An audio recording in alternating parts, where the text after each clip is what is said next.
Hello and welcome to this episode of Superhero Ethics. Friends, have you ever wondered what would happen if Magneto didn't have a Professor X to keep him in line and he just got really, really evil?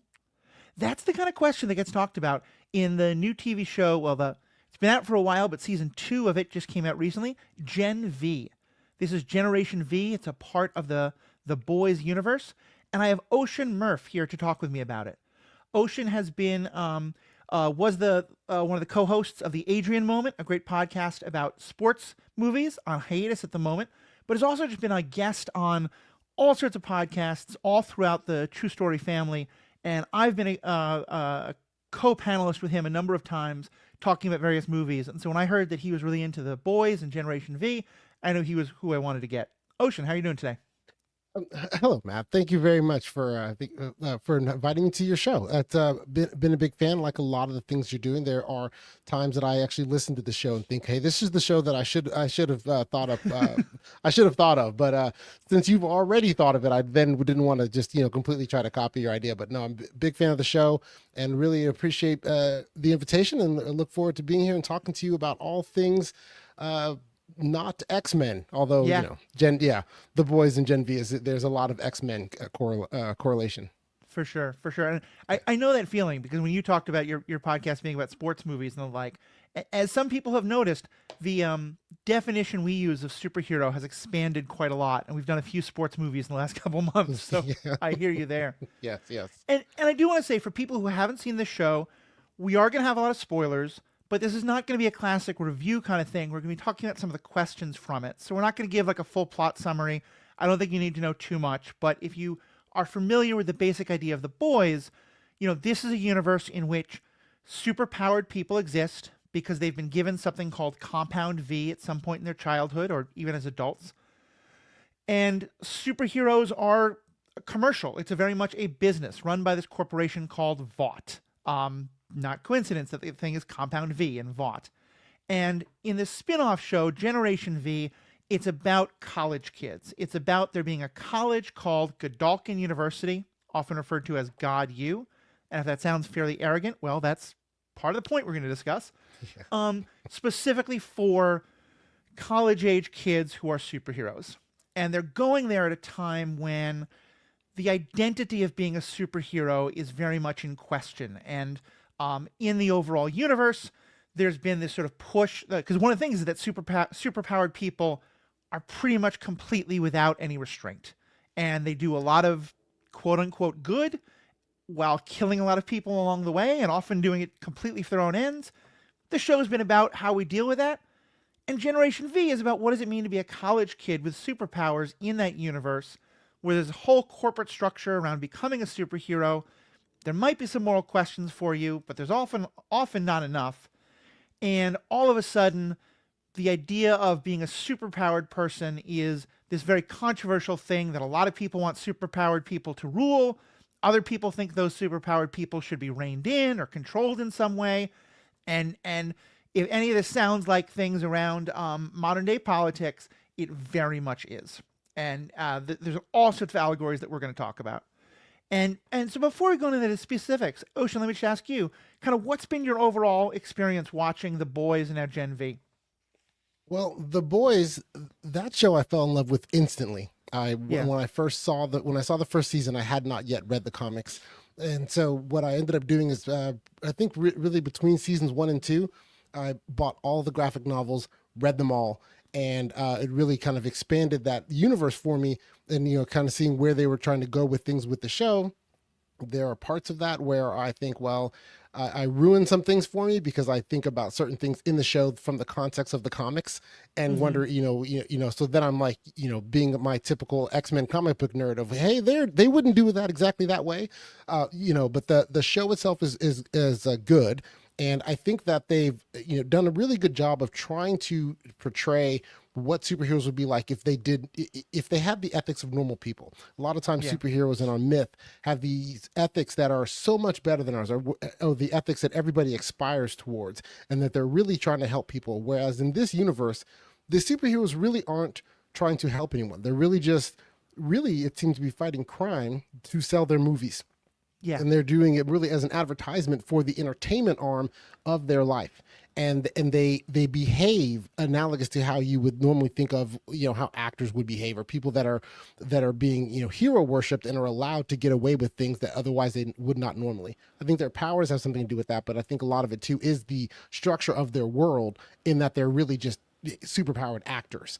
And Right. the college for Generation V, that one took a little bit more for me to grow to, because that was setting it down, and that was really kind of where they dove really headlong into that idea of the not only the ranking system, which is what I understood. What the ranking system is, we're going to rank people on who's the best superhero and who's not, and pit them against each other and do that, and that all made sense to me. But then, as far as superheroes with lesser powers, how they were viewed as such, is where how could they utilize these powers in the entertainment industry, and Right. only do things that way, and that seemed to be their goals and their focus, not how could we take these powers that are not as really destructive and help people. Yeah. I mean, there's a lot in these shows that I think really makes clear that the writers of the original comic books and of the show are very aware of the comic book universe out there, and are in many ways both doing loving kind of discussions of it, and at some points parodies or kind of playoffs it. And I will say, as someone who'd watched the X-Men, and granted, I've not gone too deep in the comics, so I know if you go real deep, this isn't always the case. But I've commented that I thought it's kind of interesting that this X gene gets awakened, and all of a sudden we have people who are all having genetically spontaneous mutations, all of which seem to have high levels of combat utility. Yes. That's kind of funny. in And the this- X-Men universe, yes. and in this, it's not always the case. There's people who shrink size, and that can be helpful sometimes, but not always. There's Right. people who their feet basically their big toes are opposable thumbs. You've got all kinds of things from the ridiculous, and as you said perfectly, I think it's not great people, and the No. idea that power corrupts is really a theme of this. And there's an awful lot about that idea of what happens when everyone's looking up to you and everyone thinks you're the greatest and putting you on the pedestals. And so there's an awful lot of debauchery. There's an awful lot of the accidental or at times intentional killing of non-superpowered people that just kind of gets shrugged off. And in many ways, the show is as much talking about our social media world as it is talking about superhero ideas, because every time a hero is about to go do something heroic, they make sure that someone's recording it for Instagram. And they talk a lot about likes and how do you get that 1 million viewer and stuff like that. And it's just it's wonderful how it plays all those things against each other. Yes, it is. It does lean into the meme of if it doesn't happen on Facebook, it didn't happen. Yeah. And so they do go along with that. I think that the Gen V really leans into that a lot more. With the boys, you have the extra added element of the other of Butcher's team and everything, and who the boys actually are and what they're trying to do in their anger with superheroes. But with Gen V, and one of the things I do like and appreciate about it is that it does seem to strip down and focus more on your superpowered beings, but then also introduces a lot of extra complexity in how they navigate this world. I'm really interested in the juxtaposition between the ranking system and how the ranking system seems to be for those that haven't seen it in the show, they have like a top, I believe it's top 10. I don't remember if it's top 10 or top 15, but they have a top 10 superheroes and they rank them, and it's like they're the top members of the class, and they're most likely to go on and be a part of the 7 or be super special superheroes. But in reality, that those rankings seem to be based primarily on their ability to destroy, and their combat abilities. How bad can you destroy? How well can you do in a fight? How much could you rule over others? Or purportedly protect people, and then everybody else is just funneled into something else. And so how they then also deal with the fact of they are dreaming of being these other people that are otherworldly superheroes that are worshipped and adored, but then view less of themselves, even though sometimes they have amazing abilities. They can mimic people for certain periods. So there was one guy that disappears, so he can be invisible at all times, and and these are amazing abilities that can be used for a lot of things. But their world, the world they're in, is structured to make it where they are only envious of those that are better fighters. Yeah, it's really, there's two kind of like majors you can have at this college, and that's what decides what classes you can take. And one is crime fighting, and the other is social media, is being an influencer. Yes. And there's very much a caste system, you know, where like the crime fighting is on top and you're kind of looked down on a bit if you're doing social media. And even there, yeah, it's not meant to be like social media to like draw attention to causes. It's, you know, so for example, one of the characters is able to shrink herself quite a lot. As we learn, she has to like really damage her body and her soul to kind of do that. But she does it, and she comes in with this following as Little Cricket, where it's kind of this online thing where she makes these fun Instagram videos of her being miniature size and interacting in the world in that way in kind of fun, silly ways. And a lot of it's about her kind of like struggling to get past that identity because at the end of the day, all these are kids. And so all the things you're talking about, Ocean, are so true, magnified by the fact that they're 19 and they're full of hormones and they're trying to navigate all of that. And they're away from home for the first time and dealing with the fact that they don't know who they are. And everyone's telling them you either got to fight crime or get a lot of likes on whatever the social media platform is.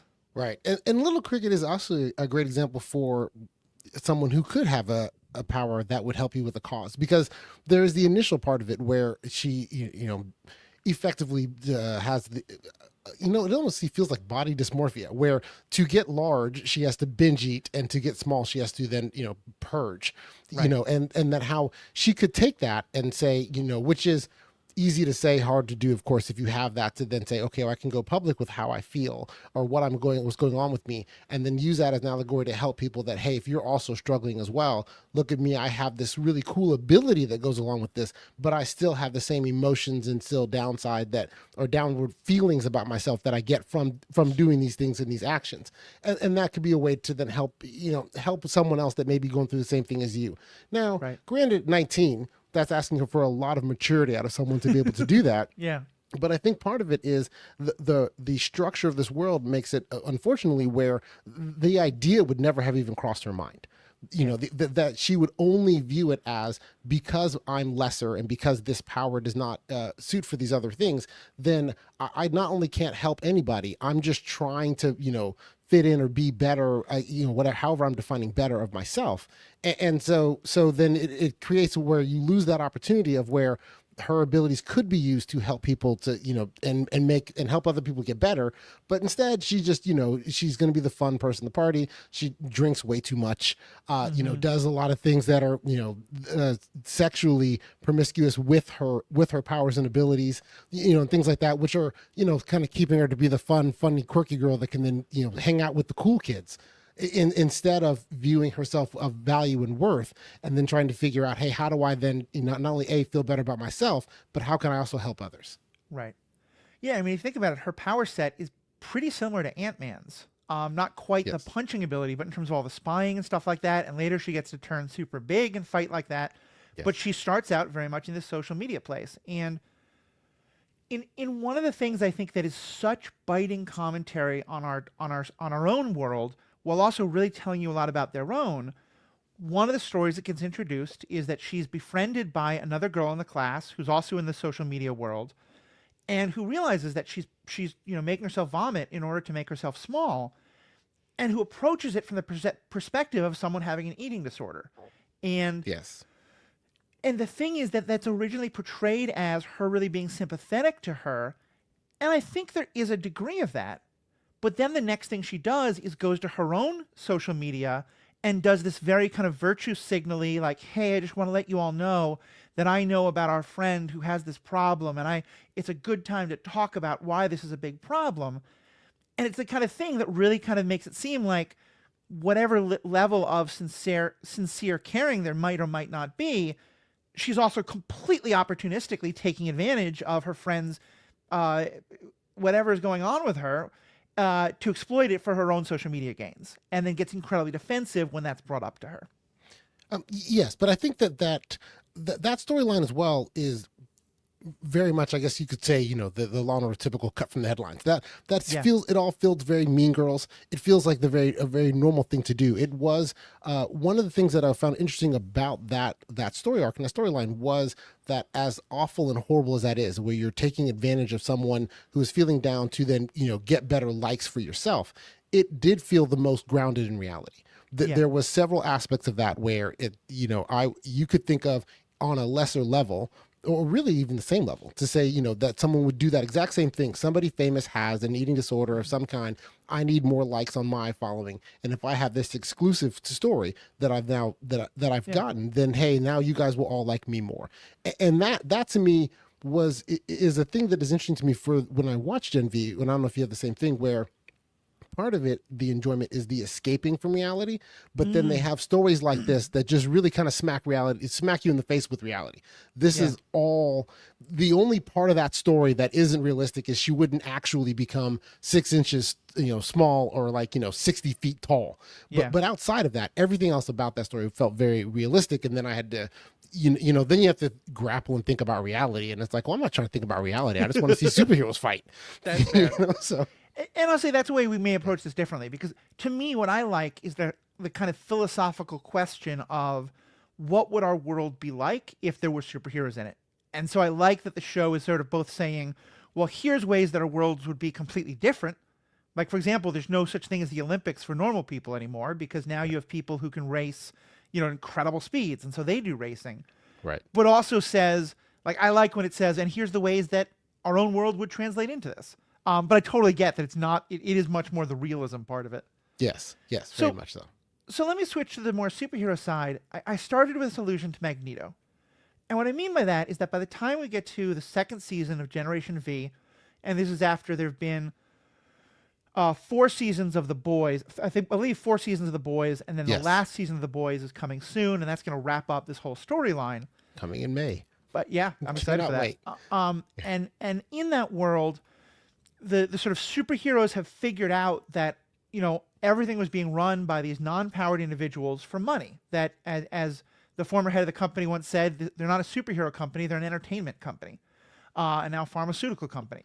And they don't like that, and so they've actually taken over. And there's been all this government shenanigans and a fight of pro-superhero people and anti-superhero people, and in ways that, unfortunately, Ocean are very much mirroring her own world. Oh, absolutely. There's been a big, taking the concerns of the people who are anti-superhero and making them all out to be pedophiles and conspiracy theorists, and taking peaceful actions they're doing and making them seem very violent. But the end result of it is that a lot of the superheroes are now especially those who aren't aware of all of that and are kind of just getting the media as it comes to them, they're feeling like they're being attacked from all sides. They're feeling like they can't trust anyone but themselves.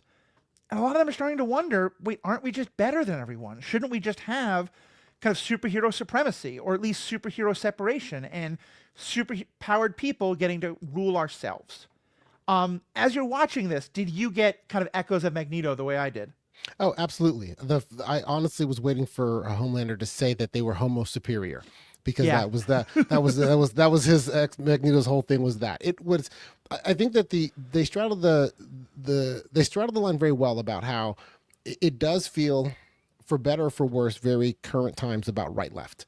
A lot of it is towards misinformation in news, misinformation reporting. If you were able to control the narrative, you're then able to control what people's perceptions are, whether or not they are true. And so, that mirrors a lot of our times. And I did feel that what they have, and this is, similarly to our times, and what I think the superhero part brings in, is the question of, should superheroes rule everything because we are better than everybody else?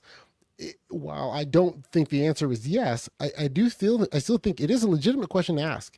If you had people that were able to do all of these great and wonderful things, and then you viewed yourself as a hero, as I can help out more things, I can do things better, then maybe I should be in charge and running things, because these people are not running things in a way that, that actually benefit everybody. And so it makes it, while it's a legitimate question to ask, in the confines of the story and everything, it does then start to just come across as really one. I think because they refer to themselves as species, it's almost like one species is then trying to take over the actions of the other. And so I think that there are the two levels of it, with the boys where it's much larger, and with the colleges where it's much smaller, because there's the entire plot with Dean Cypher, because Dean Cypher really is doing the same thing. He is really trying to, even though he is ultimately with everything that happens with him, where he's actually possessed by Godolkin from the for the past 40 years or however long it was. But he's really trying to do the same thing. He's really trying to say, hey, let's take this idea of that we are better and we should be running the world, and then train and generate the next generation of superheroes that will then actually take that into action. Right. Yeah, and it's really powerful. And it's Yes. I think one of the things that the show does so well, both The Boys and this, is showing you how things look from different characters' perspectives, to the point where you're able to be sympathetic to, on some level, even the most awful of people in this world. Not that it justifies their actions, but you can understand where they're coming from. And I think at the end of the first season, there was this conflict between those who wanted to kind of big spoilers here for the end of season 1, but it was discovered that people who were afraid of superheroes and wanted to control superheroes, completely understandable goals, I think, in this universe, had come up with a virus that could completely genocide and wipe out all superheroes. Yes. Which makes a lot of the people, even those who were like, I don't think it's good that we superheroes have so much power. Wait, you want to kill all of us? That's not cool either. And so this is all now happening in that world where they're looking at, like, even those people who think, wait a minute, some of us, Homelander being kind of the one you mentioned, he's kind of the Superman equivalent, but not with the ethics and morals of Superman. And he is so kind of run amok that a lot of these superpowered people might think we maybe should be controlled. Maybe we do need some limitations on us. But now they're looking at a world that just tried to genocide them. And so, of course, when someone says all those humans want to kill us, we have to be careful, we have to protect ourselves. I think the show does a great job of showing why that would be a very seductive message. It does, and I think that in line with how the show does show what would happen in reality, I do feel that again is an area of where it kind of is where that it is really kind of true, in that the idea of that you would have a superhero genocide or build out a disease or a weapon to kill them all. It does seem to make, especially in the construct of the show, some sense, because the one thing that I definitely look at with this and kind of struggle with as far as when I'm trying to put this in reality is, it does feel like they don't help people. It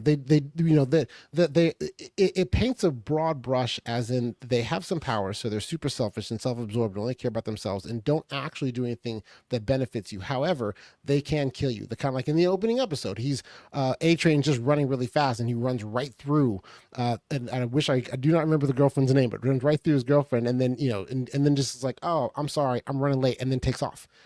Doesn't even pause for a minute to help or anything else like that. And then even anything discussing with that is all just PR. And so I think that what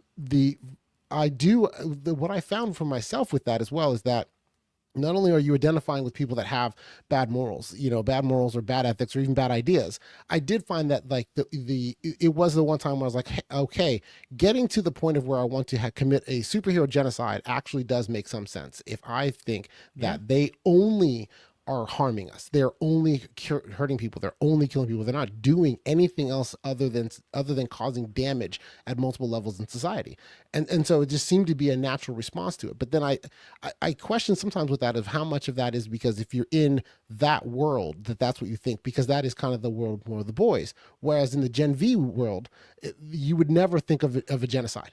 That just seems ridiculous, because they're not all bad. They're not all trying to kill you. I mean, some of them are just kind of just trying to live their lives and trying to figure out who they are. And I find those stories to be very interesting on the smaller scale about who they are and what they're trying to be and how they express themselves, not only from Emma, but also for me specifically Jordan, and how they express themselves and what they are going through in life. That I like. I liked those stories, and I enjoyed that part of Gen V, and welcomed it as a departure from the boys, where the boys was very much a zero sums game, and that's how the boys makes me feel. Is that it's zero sum. Someone has to win, and someone else has to die. Yeah. I think that's very true. And I want to say more about Jordan for sure, but just on this other topic, what I think you're kind of getting at is the show is saying a lot about how we treat the other. And in The Boys especially, the superheroes are all in their camp and the humans are all in their camp, and both just see the other in terms of the worst thing that the worst member of the other group has done. And that's how they're judging each other. And in The Boys, there's a real tension between people like Butcher, who can only see the boys through the worst, to only see superheroes through the worst things that they've done. And then the fact that there are two people who have romantic relationships, four people really in two relationships between a normal human and a superpowered person. But the fact is that those conversations between those two are so rare. And I think one of the things that I really like about Gen V is, you're right, it lets us see so many more of the superheroes. It lets us see, in The Boys, we're just seeing the superheroes 90% of the time as the antagonists. And if they're not actively doing horrible things, then they're being incredibly debauched, and they're just losing themselves in these, like, using their superpowers for pornographic purposes. And, like, nothing wrong with porn, but, like, it's not with full consent of people. Like, I mean, there's sexual assault happening. There's taking advantage of people. There's all sorts of terrible stuff happening.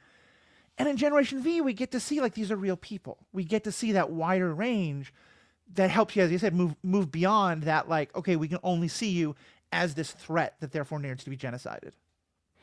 Yes, but I think too the interesting question about that, even if you take it into that next logical thing, is what is it that could be done to create an equilibrium? And that is one of the questions I find interesting in this, is even with the push pull and back forth, the zero sum game part, that one I understand how that works. But then with even inside the institution of Gen V, in the first season, the first Dean, even though yes, she was making a device for a genocide of all superheroes, it felt somewhat more like she was trying to figure out how to create an equilibrium, even though that was a misdirection of the show. But it is to me the interesting part about when I think about superheroes in our world, the debauchery and the violence are the things that I think, well, of course that'll happen. What would you do if you could do all these superpowered things? Right. That argument makes sense. But I do find it interesting to try to figure out, and whenever the show even approaches trying to talk about, hey, how could we coexist and live in equilibrium and happy together, that in the stories it always fails. But what I find with myself, and this I guess maybe a question for you, is that I don't always necessarily have a better answer. They haven't presented, anytime they come close to, hey, let's try to make this all work where humans, or I guess Homo sapiens and Homo superior, can live together in harmony, it doesn't work. And a lot of times, people, I myself, like anyone else, like to think, oh, you know what, I could have come up with a solution for that, and here's how you fix it. And I look at this and I'm like, I'm not sure how you would fix this. And I was curious if you ever given any thought to what do you think would be either done, or even a first couple steps about, hey, if they started down this path, maybe they could figure out a way to peacefully coexist. So there's a couple of things here, and I'm going to talk a lot about the X-Men, actually, because I think in this regard it is very similar. And the first thing I'll say, because I think is relevant here, is that obviously a lot of things in this show, like in the X-Men, are stand-ins for discussion of tensions between minorities and majorities. And how you find that balance, and when it is oppression and when it is equality and all these things. And what, as much as the X-Men is a very good metaphor for those things a lot of the times, and sometimes is overused, people who just like absolutely insist that it's Martin Luther King and Malcolm X, like it's not anywhere near that simple. Neither is Martin Luther King and Malcolm X, to be clear. But there's always the difference of, and this is kind of what you're getting at, is like, assumptions about people of a certain race, of a certain gender identity, or of gender, or people of a certain race, or assumptions about people of any particular group, like race or religion or gender or sexuality. Like, there's always this mythology of like, oh, they're dangerous because, or they're different, they're not as smart as us, or they're smarter than us, or whatever it is, they control all the money, or whatever it is. And we always know that that's bullshit. With superpowered people, though, that's not true. There is an actual reason for the majority to be scared of the minority. And even just saying that sounds terrible, but there is some level to it. And it's funny because for the most part, it's kind of why I both love and hate the show, because for the most part, I'm very much a Professor X is kind of an idiot, and Magneto probably has much more the right idea. Not the supremacy, but we've got to be willing to fight, and not just like take everything, always be worried about showing them that we're not dangerous. But I think what this universe kind of needs is a Professor X. I think that what there's an extent to which what the universe needs is someone on the superpowered side who's willing to say, wait a minute, we are out of control, and there's a reason why humanity is terrified of us. And the oppression is not, we don't, being genocided is obviously horrible. Any Right. kind of oppression or discrimination would be wrong. But we are acting like, demigods with no control. And like, because I think that, the reason why there's no equality or balance is because there's no checks or balances. There's nothing that's holding. When superheroes do murder non-superpowered people, there's no accountability. There's nothing to hold any of that into account. Right. So then, well, that really then sounds like at least the ending of Gen V, especially this season, is starting to try to maybe plant the seeds of that. Like the equivalent, like Starlight would be that person that is, the superpowered person is saying, hey, let's scale this back.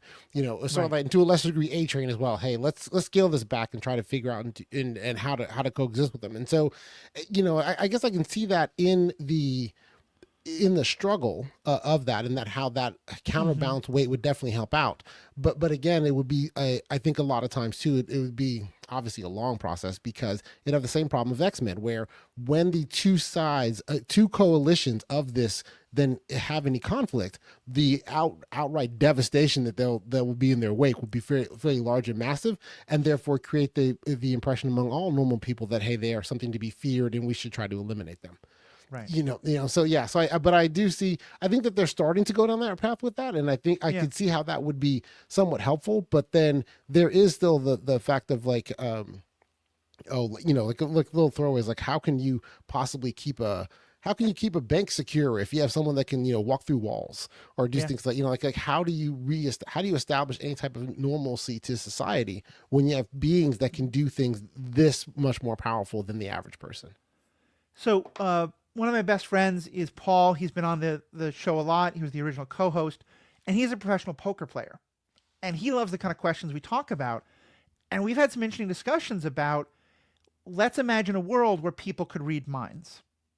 Okay. Would that person be allowed to play to professionally gamble, to play poker?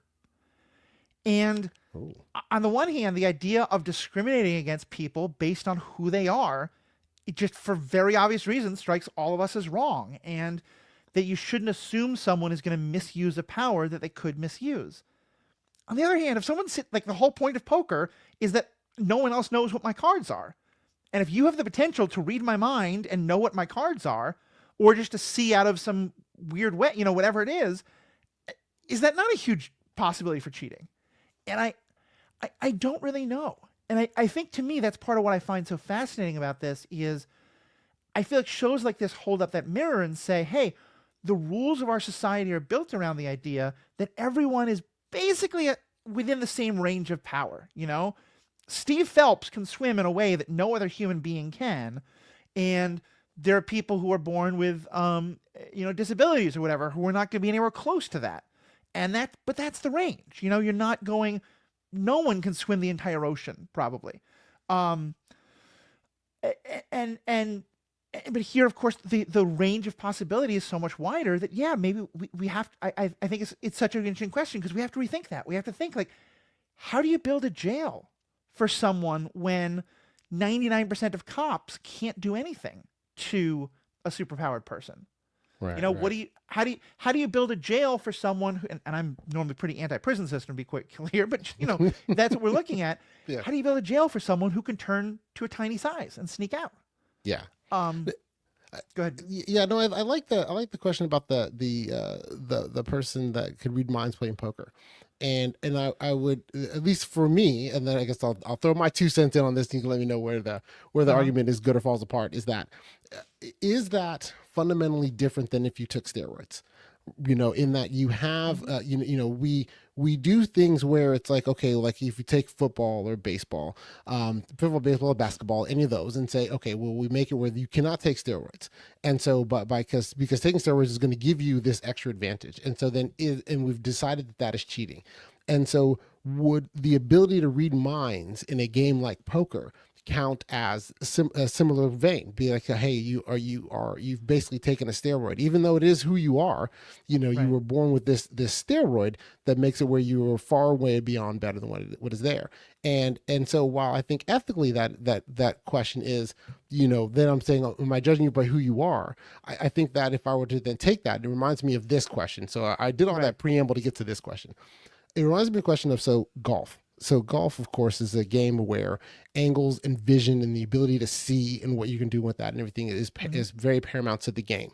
And so Tiger Woods had LASIK surgery that gave him 20/15 vision. And so when he did that, is that now that does create an obvious advantage in this game, but then this modification just is who he is now. He can just see Right. really well. And is that then cheating? Or, you know, is that the same thing as if he were to take steroids, even though what he did is he altered himself in a way that we'd be okay with almost anyone else doing it. But then in the context of this game, because it creates another advantage, is that then okay? Because now it's who he is. It's not he took some drug. Right.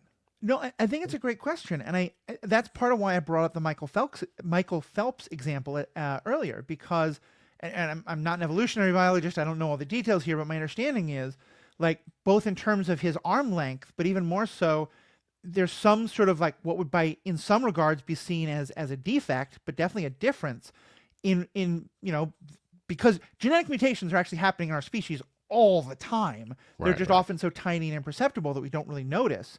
Michael Phelps has one, though, in regard to the way his lungs process oxygen. And so it is genetically, he is able to keep, hold his oxygen far longer, and that really helps his swimming. I'm probably getting the biology wrong. Please don't at me about that, but you get the basic idea. Yes, And yes. and sometimes when we talk about the kind of like, it's impossible to have these conversations without at least being aware that, like, a lot of the conversations about, like, trans people in sports and stuff is about that. And often Michael Phelps is brought up of, if the concern is that you don't want people who aren't within the same genetic range, Michael Phelps is definitely outside of that. Right.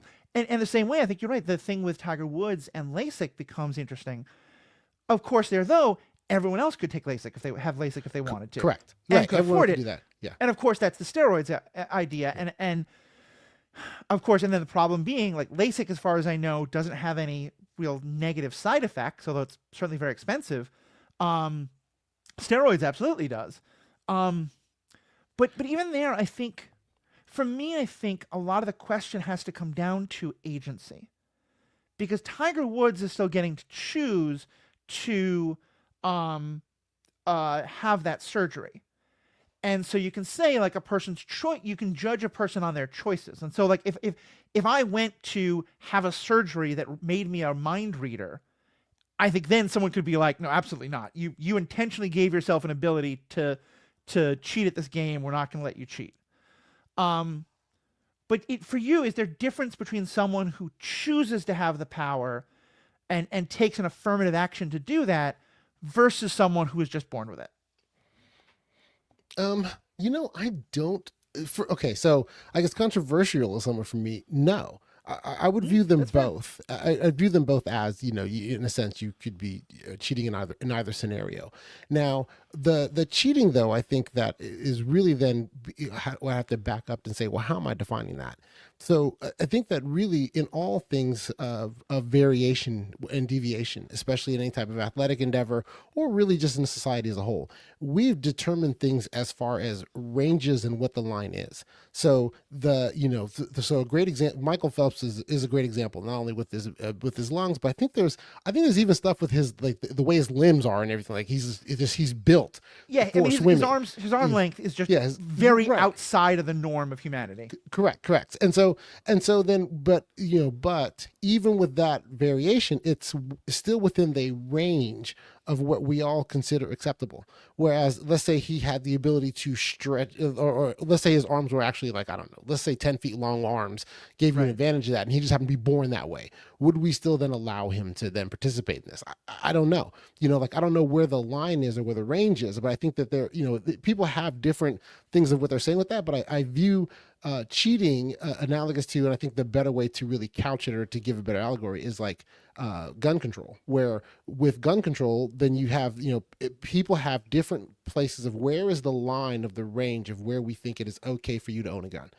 Because for some people it's just, the defense of handgun defense. Some of it is hunting. Some of it is AK-15s, and almost nobody is like, yes, you can have bazookas. So that means that since bazookas is way outside of the range, and everyone's going to kind of agree with that, then it becomes where are you putting it on below that. And I think in this case with cheating and any type of ways that you've been altered, whether or not you view it as something that is unacceptable, or I guess unacceptable is the best term. Whether you view it as something unacceptable, is it outside of the range of what you've defined as acceptable deviation?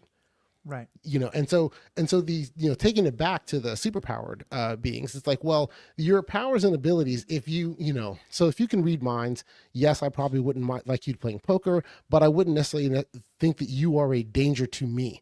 But if you have the ability, say like Kate does, to control me, right, to your mind reading abilities, you can then touch me and then make me do something that I don't want to do, right? That then would be beyond the range of what I would consider acceptable, and such of where I would view you as a danger. Whereas if you could just read my mind, I would just view you as someone like, maybe I don't want to hang around you because I don't want you knowing my thoughts. Yeah. I will quickly say, by the way, if you want further exploration of a lot of these mind reading type thoughts, watch the TV show Babylon 5. It's kind of a similar to Star Trek DS9, but its own thing. It's from the 90s, and there's many ways in which it's very 90s in terms of production values, some of the dialogue, but it's a fantastic exploration of some of these questions. Pulling it back, though, to the shows directly, one of the things that I think is so interesting at the time that this show starts, because you and I have been talking about, because you're right, I think in a lot of ways is the question of like cause versus, effect. It is what matters how you got the power, or it matters that you have this power. And how do we view what is or is not an acceptable part of the range of experience that is being judged in an athletic contest, or a game like poker, or just, an academic exam or anything like that, or just life in general. And in this universe, again, there's going to be a big spoiler, but all these people have grown up, and the whole world has thought for now 50 years that it's just kind of natural evolution that some people have these superpowers. And many people, and because again, it's a parallel to our own world, there's a very strong Christian evangelical movement that is very tied up with the superheroes, that is fully convinced that these are God's chosen, that God chooses which people should or should not have superpowers. And then that, by the way, is then again used to say, so therefore we shouldn't be questioning them, we have to trust them. Which, by the way, if you've ever read like 18th, 19th century Christian theology about why we shouldn't question rich people, it's the exact same. It's God has chosen these people to be blessed. Yes. But at this point in the show, it's been revealed that actually all of that is nonsense. That basically, as I said, there's this compound V that's being injected into children, sometimes babies, sometimes embryos, all the way back to that stage.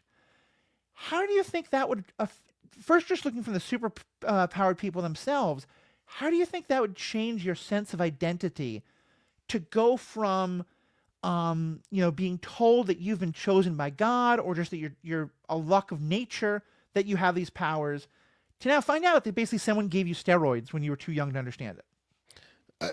I would think it would shatter your identity, especially if you thought of yourself as special beforehand.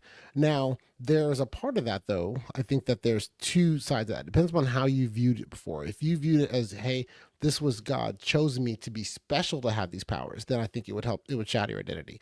But if you viewed it as, this is God cursing me with these powers, like I don't want this, I don't, that I view these powers that I have as a negative, then I think it would make it where it could help you out. You could be like, hey, this wasn't all the way my fault. People did this to me. Now you could take it the wrong way and do things, you could take it the wrong way and think of it kind of like taking Gen V. They have Sam Reardon, R-I-O-R, I don't know how to pronounce his last name. But anyway, he is genetically, from his parents and from his family, has some schizophrenia. but he viewed that the fact that they gave him compound B, that was the source of his problems. And so that his identity changed from where, changed where I don't know that he ever felt that he was a chosen one, but he felt that he had something to blame for what he thought was wrong with him. Now that could make it where you feel better. That could make it where you feel rage. It is probably likely the rage, I think, because you're like, hey, someone did this to me and I need to get back because I can't believe you've done this to me. And I think that's what it would do to you if you felt that way. So the way you feel about it after, I think, would be very much driven by how you felt about it before. Yeah. And I think that's one thing the show does really an interesting job with. 'Cause you're right, Sam is an interesting case where he learns that he was schizophrenic already before he had the drugs. And I'll say for me, as someone who has mental illness that has at times been very severe, I've often felt kind of, cursed by the genetic lottery. And at times, especially when I was younger, been very angry at my parents for this. And that's part of what he goes through. And I think you're right that there can be such this wide range. And I think one of the things that the show really plays up well is that, especially for college kids, that's a time when so much of your identity is flux. Figuring all this out is so difficult already that, yeah, having that kind of yanked away from you, whether you saw it positively or negatively, it's how you'd understood your life. Now, all that's changed, and it makes you very vulnerable to being propagandized, to being lied to being manipulated. And one of the things that they do in the show, especially, people like Godolkin and others who want to harness this army of superpowered people, is they give these people who have so many more powers than anyone else a sense of victimization, a sense of your parents did it to you, the world's out to get you. And I think that's one of the most powerful things the show does, is this kind of showing how even the most superpowered of people, with the right combination of experiences and manipulation, be made to feel like victims and to made to feel like they're the ones who is oppressed compared to anybody else. Yes, but I think that is also one of the areas of where the Venn diagram of how society is now versus how we be with superpowered beings, it stays the same in that, with the exception of Sage, none of these superheroes seem to have been granted with abilities to have increased cognitive awareness or increased emotional awareness, which may even be better in this situation, where they are still able to be victimized by the standard manipulations that we see in our everyday lives. And that while the ramifications of that manipulation can be much larger than it would be for you or I, because I can't smash a building with my bare hands, but that they still have the same things, and they're still the same. They have the same vulnerabilities, and really in that case which is odd in a way. It's where they're the most human. That they can fall for the same propaganda, they can fall for the same ideas, they can be told. If you're told you're special enough, you start to believe it whether or not it's true. And if you're told that there's something wrong with you, if you're broken, if you're told that your whole life as well, taking it back to taking it back to religion, since I also grew up in a very religious family and everything, and so you're told there are certain people that respond different ways to being told that you're born a sinner, you're born something wrong with you, right? And so and the thing that's wrong with you is just because of the act of you being born. And so if you're told that your whole life, you would then you'd have these negative impressions and feel bad and violent. And if you're told you're special, you'd be the same, and you'd be great. You would think that you're more special than you really are. And I think that is an area of where the juxtaposition, getting back to 10 things ago, the juxtaposition of how would this behave in the real world, I feel that is one area of where it is the same. They all can be manipulated, and that if you have the ability to manipulate people, that you could do well in the universe with superpowered beings and without. Right. No, I fully agree with you. And that's where, and this might be where we differ some, but that's one of the things that I love about this kind of science fiction, is when it's saying, we're going to create a situation completely different than any you're used to, but also in order to make a commentary about something that happens in our own world. Yes. And there's one other part of this that I just want to highlight. It's a kind of a throwaway plot aspect, but I think is so brilliantly done, because it is easy, I think, to look at this and feel like this is very much kind of like a leftist woke show. And I think in many ways it is, and like there's definitely a lot of connotations between the evil superheroes and the right in a lot of the things that they do. But I think the show is also pretty eager to skewer the left and things like that. And one of my favorite moments from this, because I think it is such a perfect example of, and I say this as someone who's a college level activist. I was the head of the Young Socialists at my college. Incredibly out of, I was the person who wanted to organize all the on campus workers and had never had a conversation with any of them. Right. Perfect example, spoiled white privileged liberal. But there are people on the campus who hate what's happening with Homelander, and they want to support this Starlighter movement. They want to support the resistance. And so every day they use their powers to very sneakily put up a sign that says resist and has the Starlighter symbol at the local coffee kiosk on campus. And it's like, okay, it's not a huge deal, but it's a students taking an act of resistance. The thing is that by doing it, of course, because no one knows who's doing it, everyone assumes that the human who works at that coffee shop is the one who's doing it. And she gets harassed and she gets threatened. And clearly her mental health is deeply, troubled by all this. And at times her life is put in danger. And it's clear that the students who are doing it have no idea. And to me, and again, this is something that's very much more real world, but it was such a perfect example to me of what it means to be in a place of privilege, to have a very genuine desire to advocate on behalf of those who don't have the privileges you do, but to have no idea of the impact that you're having and that you're actually causing more harm than good. Yeah. Wow. That one. Yeah. No, I had not thought of that one, but yes, no, I can see where that is, but sorry, I'm gonna have to process that one for a second. I had not thought about that. You're right, that their heart is all in the right place, and that for where they're thinking about things in the macro, that they would need that if hopefully they can convince others to join their side, but in the micro because of where they're putting it, they are actually causing pain and suffering for the type of people they want to have. Yeah, no, that is. Yes, no, that is a. I will admit you've got me on that one. That one is one where I hadn't thought about that interesting little twist. And while I did definitely say before, there are times where I like my superhero stuff being all this, super. I want to see him fight.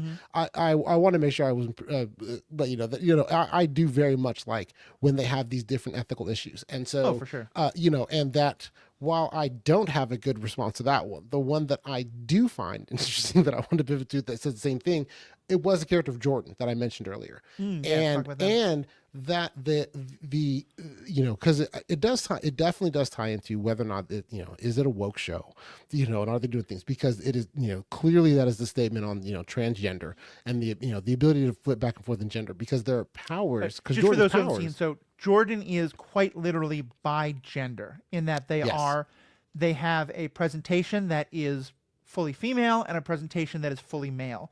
And they are able to switch that physical look. And I don't mean like just, it's two different actors, which I think is a very intentional choice to be like, this is not a person who can kind of like gender flip the way we think of in our own world. This is a distinctly different power that breaks all of our ideas of gender. Yes. So sorry, go ahead. Oh no, absolutely. And interestingly enough, I think with the writing with that character, the different genders have different powers. Where in the female form she's more at least it seems to me intelligent, and then just has the force blast, and in the male form is this indestructible person that can just is really strong and indestructible, and that's it. But that they are very different. And so and it took a bit for me when I started, because when I first saw the show, I was just kind of appreciating, that's a little cool ability, and then as things go on, you start to see how the show is trying to show, how the show is trying to demonstrate, to not overuse the word show, about how someone could, when you have these dualities in you, or if you think about yourself differently, and is Jordan male, is Jordan female, right? I don't think, I think of them as both, because they're flipped back and forth so much. But the other part of the show that I liked was, while you you grow with Jordan throughout the seasons, and you think about things more about from their point of view and perspective, and how they want to be treated normally, even though they have this power and ability that has actually even caused consternation with their family life at home as well. But that, and then they are constantly told, hey, well, we can't really push you too much because in certain areas of the country, they're not going to accept, someone that can change Right. genders, which when you're watching it, you think, well, that's stupid. That's just, crazy. Why would they think that? But then there's the other part of it where it's like, okay, I understand, and I guess I kind of then also get that what they are showing is that, like, hey, even though we have grown with this character and this person and this ability and going to accept it, that not everybody is going to be where we are, and then that is kind of part of what society is, and it's just showing another avenue of how they're wanting to be accepted as being normal is difficult, especially given that transformation between genders is so distinct that you then don't know, like you never, and I think it's an interesting part of the show, I never think of which one is the base gender, because they do just say a couple times which gender they were born with, but it really doesn't matter, and that how it is hard to the multi-layered part of, though, I think is interesting with them. And I always say, I notice I say her more than sometimes every now and then, because I do think of the female part, which is, I think, part of the writing. She seems the writing seems to make it where she seems more like she's like the female part is the brains of the operation, right? Even though Jordan's always the same, both sides, the female is with brains. But anyway, that the interesting thing to me, and I know I'm saying this, I'm kind of stumbling around to get this, but all the different layers of Jordan's character of how they be perceived in society, and that how it is any person then interacting with them could be put off by the fact of, and when I say put off, meaning just having a hard time understanding and distinguishing when they go back and forth, and how Jordan can try to, how do you then also try to get people to treat you normally when, in a sense, who you are and the exhibition of your powers makes it where they're going to treat you differently, because as a society, we do treat males and females differently. Yeah. And that's not necessarily bad, because there are just differences of how we interact with people of each gender. And if you have someone flipping back and forth between each, how do you then reconcile and come to grips with, how should I interact with this person? Right. I think you made a couple of really good points there. And first of all, just say, I mean, obviously I'm having fun teasing you about the escapism thing. Oh, but yeah, absolutely. I know, even I think you can want escapism and still also want the deep ethical questions, but I know for you it's both. That's part of why I wanted to have you on, because I've heard you talk so well about these topics and other things. And Jordan is such an interesting character and is so well portrayed, I think, because first of all, again, to show this, like, the dangers coming from both directions, there are characters in the show. One of them is Jordan's father, who does wish that Jordan was just male and wants, is very uncomfortable clearly with that part. On the flip side, before Jordan becomes a rebel, you have people from the university who are very much embracing Jordan, but completely for the commercial purposes, And so, like, Yes. they write them a script of, can you say these words? And one of them is like, to coin the term transtastic. And Jordan's like, well, I'm not really trans though. I'm something else. I'm like, no, that's the word you're going to use. Know, and at one point people want to come up to them and take selfies and want them to switch between genders for like two different pictures. And they don't want to do that. They don't want to be like treated like a circus freak or something. Right. But the people are like, no, you've got to do that. You've got to perform this idea, and I think a lot of times we hear these discussions about like Disney or HBO or Netflix. Are they woke? Are they anti-woke?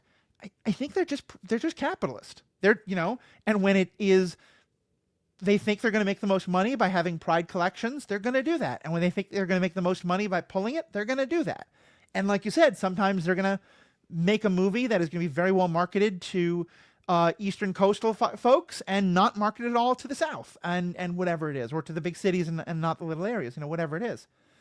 And for me personally, I'll say, as someone who's non-binary, I use they, them pronouns. I'm not Jordan, but I have some of that same feeling of like, I am not quite fitting into either male or female. And I see people wrestle with, how do they treat me and what does that mean? Especially because I do present in a masculine way. I have a beard and things like that. And there were just a couple of moments what they did with Jordan that I thought were so beautiful in illustrating how some of those things would work. Like there's one time where while Jordan is presenting female, they're driving and they're having some trouble driving. It's a difficult situation, and their passengers getting concerned. And Jordan flips gender and says to them, "I hope you're not one of those idiots who feels safer if it's a man driving." And they're like, "No, no, no! It's that you're crashing into things. That's what I'm concerned about." Yes. But the other moment was, and this was the sort of thing that could be so easily badly done, but was so well done. Jordan, again, big spoilers. Jordan and Marie become lovers. And I believe the first time that they flirt or really interact as lovers, I think before they maybe go to bed together, but certainly they have some sexual interaction while Jordan is male. And Marie has not given any indication that she might be anything other than straight up to this point. And so then later they start to have a sexual interaction while Jordan is female.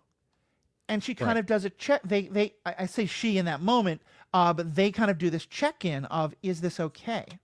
Right. And Marie says that all of you is okay. Everything you do is okay. And I thought that was such a beautiful moment, because I think a lot of times people do feel that they have to perform a certain aspect of gender for their partner, for their lover, or to be attractive or something like that. In the same way that anyone might, if people who are athletes might sometimes feel like they have to, it is their athleticism that people are as attracted to. So they have to, like, always be the one who's kind of like, in shape and all that sort of stuff. Yes. Yeah. Whatever it is. But so I just thought those moments were so beautiful, because it was the kind of, to me, it hits that line of, Jordan is dealing with something I can never understand, that's totally outside of my experience, but I can relate to it because it's similar to my experience. Oh, yes, yes. No, I do agree that that moment actually did hit me as well, and Yeah. and how I was. There's a part of it that I viewed it as beautiful, and then there was a part of it that I viewed it as, that to me was great writing. It would be easy Yeah. to cop out and say, no, I only want you, that when we're being intimate, to present as a man, as Yeah. opposed to saying that, no, I'm going to accept you as you are, fully, as a human being and a person. And I think that that is part of where, while the relationship between them is such that Marie seems to have much deeper feelings than Jordan will at least express, that Right. that you have certain things of where people have their guards up for various reasons, but that it was a beautiful piece of writing to say, hey, we're going to build a relationship where that the character who can swap genders is going to be fully accepted by the person that then claims to love them, as opposed to saying, I'm only loving part of you. And, Yeah. and I thought that was great. And I think that that would be a great thing of where, in here, you're almost saying, well, hey, wouldn't that be a great superpower for all of us to have? That Yeah. we can all accept, all sides of our partners, because whether it is multiple genders or just what at times we can be perceived as, hey, you know what, I love you, but you have too many personalities for me right now, right? That Yeah. just the mood swings and that whether or not we all accept everything about another person. I think that part was beautiful, especially in the insanity of this universe, and how they're that you have that moment, and then they go from there to having what I think are a lot of just the regular conflicts you have in relationships, and is an area of where their relationship is such where it feels normal. It feels written as if they're just going to say, hey, we're just going to write a normal relationship between a couple people, and then put that crazy relationship in this insane world where one of them can swap genders and have force fields and is indestructible, and the other one can explode your head internally by boiling your blood. Yeah. Other than that, they're quirky kids trying to figure it out. Yeah. Yeah. And I say, I always love those shows that are like one part super powered people, one part just normal, like high school or college life. Yeah, Um, exactly. We've gone about an hour. I don't want to keep it too long. Is there any other last parts of this conversation you wanted to bring up, or other questions or points from the show you wanted to bring up? No, I think that the main thing that I wanted to bring up, and thank you for letting me doing it, was shoehorning in Jordan. I think that Yeah. while there's the overall ethical questions of the show, and there are a lot of them, and several that we didn't even get to, but that the one thing I do find the most interesting was Jordan and that character, and how to reconcile, because in the broader context, and honestly I would argue in a non-threatening one, how it is that your powers can be still make people either uncomfortable or unsure of how to deal with you while also not being dangerous. Yeah. Granted, ultimately the ability with the force field does make them dangerous, right? But at the same time, the problems that people could potentially have in interacting with that person and dealing with that person is, while I have a problem with who you are, the who you are that I have a problem with is not the dangerous part. Right. I think it's very true. Well, Ocean, thank you so much for being a part of this. I apologize, but you have now volunteered to come back in May when the new season of The Boys comes out, because I would love to have you on to talk about that.